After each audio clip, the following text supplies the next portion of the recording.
हम लोग छोटे थे तो हम लोग वो पटरी वाली स्टाइल थी, पटरी और गोली और सीख यानी जो नीम की सीख होती थी उसकी कूची बनाते थे।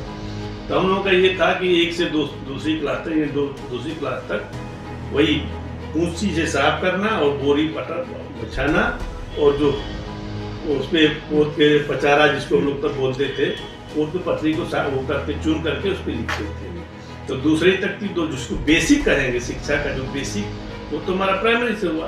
तीसरी में जब हमारे अब तो दिवंगत हो गए बिक्टर सिंह ने स्कूल खोला पटेल शिशु शिक्षा निकेतन, तो उसको बताया ना कि बांस भी हम ही लोग काटे, छप्पर भी हम ही लोग छाए और वहां से हम लोग 8वीं तक। नमस्कार दोस्तों, आप देख रहे हैं यूपी 80 न्यूज और मैं हूं बलीराम सिंह।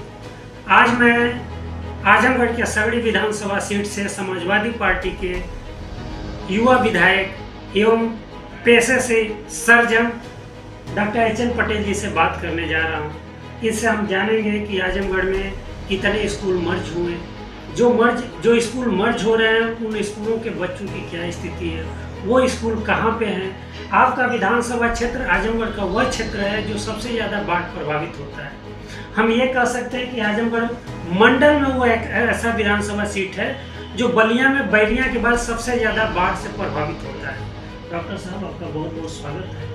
धन्यवाद बलराम जी।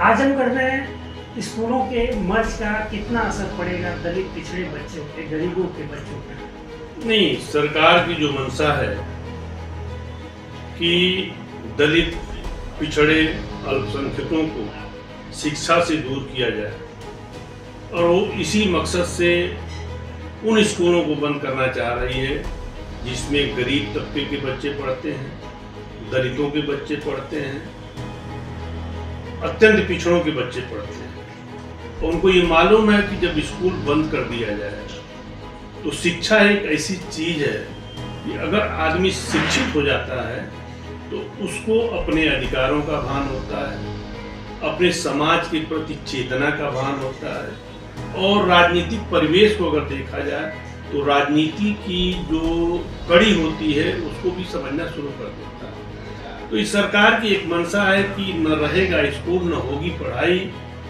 और जब पढ़ाई नहीं होगी तो ये बच्चे बर्बाद होंगे, तबाह होंगे। मैं आपके माध्यम से सरकार से ये जानना चाहता हूँ कि आप स्कूल तो बंद कर रहे हो लेकिन उसी के मार्फत दोगुने या तिगुने रेट से दारू की दुकान खोल रहे हो, यानी मधुशाला खोल रहे हो, पाठशाला बंद कर रहे हो और मधुशाला खोल रहे हो। अच्छा डॉक्टर साहब, एक जानकारी जानना चाहूँगा, आपकी पढ़ाई लिखाई कहाँ से हुई है? प्राइमरी स्कूल से हुई है, सरकारी स्कूल से हुई है, कहाँ से हुई है और यहाँ तक का जो आपने सफर किया है? देखिए, हमारी बेसिक्स जिसको कहेंगे शिक्षा 1 से 8 तक तो एक शिशु मंदिर था। हम लोग उसी तीसरी क्लास में उस शिशु मंदिर में गए, थानीदास का पोखरा था, हम ही लोग बांस काटे, हम ही लोग छप्पर छाए और उसी छप्पर में हम लोग 8वीं की पढ़ाई पास की। और उसके बाद शांतानंद स्वतंत्र भारत इंटर कॉलेज अमिला से हमने हाई स्कूल और इंटर किया और इंटर के बाद इलाहाबाद से तैयारी करके मेडिकल में सेलेक्ट हुआ KGMC लखनऊ। मतलब गांव के एक रिमोट एरिया से आप आकर के और एक देश के पूर्वांचल के एक प्रख्यात सर्जन बने और आप जिस क्षेत्र की का प्रतिनिधित्व कर रहे हैं वहीं पे स्कूलों को मर्ज किया जा रहा है। और हमें लगता है कि वो चूँकि बाढ़ प्रभावित एरिया है तो अगर वहाँ स्कूल मर्ज हो गया तो वहाँ ज़्यादा अभिभावक जो हैं, बच्चों के माता पिता ज़्यादा अपने बच्चों की शिक्षा को लेकर के परेशान होंगे। नहीं, बात आप बिल्कुल सही कर रहे हैं। जैसे हमने अभी तीसरी से बात की, पहली दूसरी कक्षा हमारे स्कूल में प्राइमरी, हमारे गांव में प्राइमरी स्कूल था, बरगद का पेड़ था, वहाँ से गोदा जिसको हम लोग कहते हैं ना गिरता था और वहाँ पे बगल में सुअर बारा था, तो सुअर आती थी, गोदा खाती थी और वहाँ पे गंदगी फैलाती थी। तो हम लोग छोटे थे तो हम लोग वो पटरी वाली स्टाइल थी, पटरी और गोली और सीख यानी जो नीम की सीख होती थी उसकी कूची बनाते थे। तो हम लोगों का ये था कि 1 से दूसरी क्लास तक दूसरी क्लास तक वही कूची से साफ करना और बोरी पटर बिछाना और जो उस पे पोत के पचारा जिसको हम लोग तब बोलते थे, पोत के पटरी को वो करके चुन करके उस पर लिखते थे। तो दूसरी तक थी, तो जिसको बेसिक कहेंगे शिक्षा का जो बेसिक, वो तो हमारा प्राइमरी से हुआ।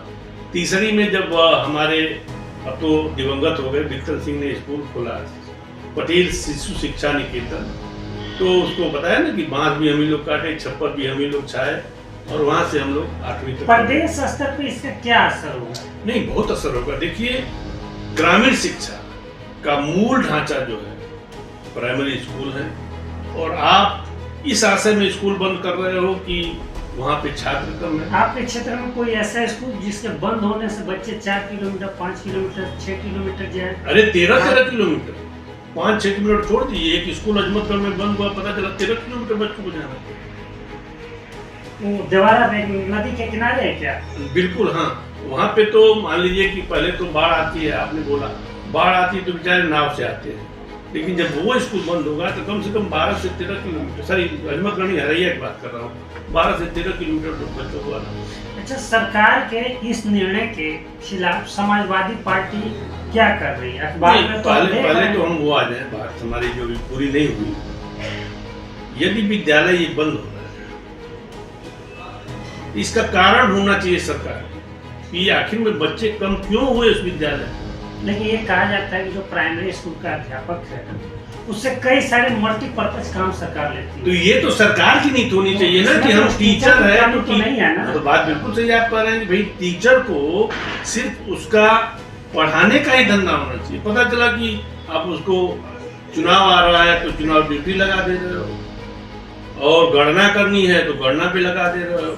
कोई और काम पता चला कि आज तो सरकार का फैशन बन गया है कि कोई रैली हो रही, मुख्यमंत्री जी जा रहे हैं, कोई मंत्री जा रहा, रैली हो रही किसी पार्टी की, तो सरकारी कर्मचारी को आप लगा दे रहे हैं। योगी सरकार के इस निर्णय के खिलाफ समाजवादी पार्टी का क्या एक्शन है? आम आदमी पार्टी के संजय सिंह हर जिले में आम आदमी पार्टी को दिख रहा है, कोई शिक्षा को लेकर के योगी सरकार की इस नीति के खिलाफ बहुत ही मजबूती से विरोध कर रही है। समाजवादी पार्टी वैसे नहीं दिख रही है। अखबारों में तो समाजवादी नहीं, अखबारों नहीं, अभी देखिएगा सदन शुरू हुआ है दिल्ली का, उसमें आपको बिल्कुल साफ दिखेगा कि समाजवादी का स्टैंड क्या है। और 2 अगस्त में शुरू होने जा रहा है हम लोग का सदन विधानसभा का, उसमें देखिएगा समाजवादी का कितना जबरदस्त स्टैंड है। तो केवल सदन में समाजवादी पार्टी नजर आएगी? नहीं, सदन से नहीं, सदन से जब मैसेज समाज में जाएगा उसके बाद देखिएगा कि रोड पे किसका असर आता है।